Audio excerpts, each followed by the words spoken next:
जनसंख्या नियंत्रण बिल पर पूर्व महामंत्री छात्र संघ ने कहा कि अगर इस बिल में एक शब्द समस्त चुनाव का जोड़ दिया गया होता तो इस बिल की खूबसूरती बढ़ गई होती। जिस तरह से केवल निकाय और ग्राम पंचायत को शामिल किया गया है वह दो धारी तलवार की तरह है।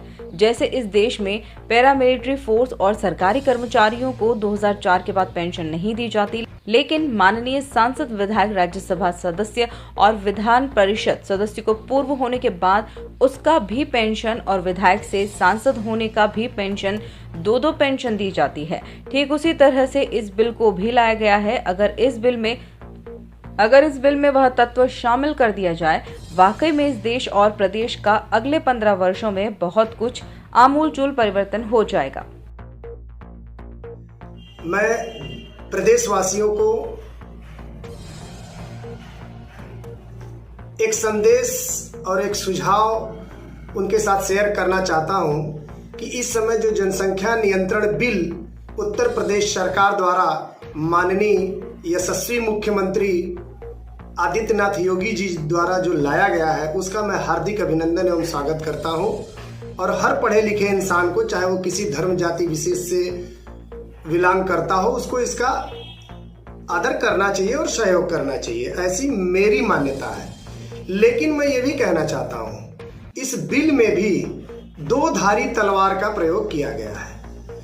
अगर इस बिल में निकाय और पंचायत चुनाव के साथ ही साथ एक शब्द जुड़ा होता कि हर प्रकार के चुनाव जो इस देश में चुनावी प्रक्रिया से जुड़े हैं, चाहे वो विधानसभा हो, लोकसभा हो, राज्यसभा हो, विधान परिषद हो, जिला पंचायत हो या नगर निकाय हो या ग्राम पंचायत हो, इन सब से जो 2 बच्चों से अधिक बच्चे वाले लोग होंगे उनको वंचित होना पड़ेगा, वो चुनावी प्रक्रिया में भाग नहीं ले पाएंगे।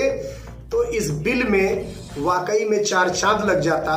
लेकिन इस बिल को तैयार करते समय ठीक उस किसानों के बिल की तरह, कृषि बिल की तरह, इसमें भी दो धारी तलवार का प्रयोग किया गया।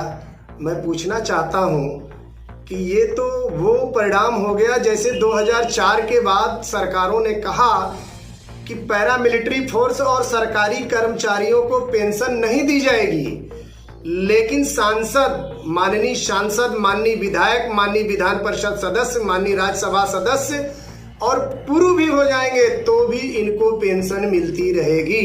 तो मैं जानना चाहता हूं कि क्या अंतर रह गया उस बिल में और इस बिल में, क्या अंतर रह गया? अगर कोई चीज जनता के लाभ के लिए आप ला रहे हैं, एक अच्छा इतिहास रचने जा रहे हैं, तो उसमें इस लाइन का भी प्रयोग होना चाहिए था, जो नहीं हुआ। अभी भी बिल प्रस्तुत होने में वक्त है। मैं चाहता हूं कि इस बिल में उस शब्द को शामिल किया जाए कि जो 2 बच्चों से अधिक वाले लोग होंगे वो किसी भी चुनावी प्रक्रिया में और चुनाव में प्रत्याशी नहीं बन पाएंगे, उनकी प्रत्याशी का पद को रिजेक्ट कर दिया जाएगा।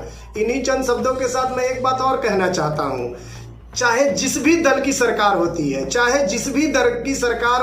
चाहे जो भी लीडर होता है, मैं सबका हार्दिक अभिनंदन करता हूं, हर दल के लोगों का। लेकिन मन की बात भी आप करते हैं तो आप बोलते हैं, हम सुनते हैं। अगर आप किसी कार्यक्रम में भाग लेने के लिए शिरकत करते हैं तो आप बोलते हैं, हम सुनते हैं। वो दिन कब आएगा, ऐसे लीडर कब आएंगे जब जनता के दुख दर्द को सुनेंगे, स्वयं श्रोता बन के आएंगे, हमारे आपके बीच में आके बैठेंगे।